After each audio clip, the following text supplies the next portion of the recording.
38% of Americans know someone with Down syndrome, a chromosomal disorder that happens when two copies of the chromosomes fail to separate during the formation of the egg.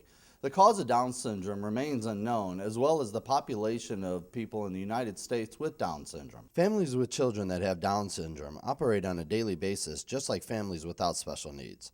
Preparing meals require no special attention.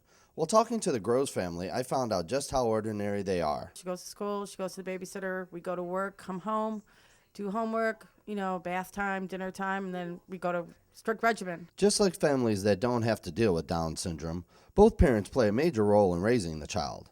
Homework takes place with the father's assistance, while mom likes to play with the family pets before bedtime. To find people that have been in the same shoes, such as the organization Upside of Downs, they kind of tell you which way to go. Help Me Grow, or, there's this thing that she goes to called the Summer Help Program every year. And it's for kids with special needs, autistic, cerebral palsy, Down syndrome, all across the board.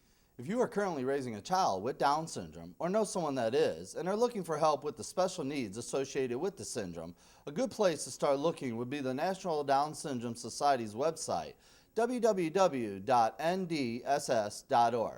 For WOCB News, I'm Thomas Grayley.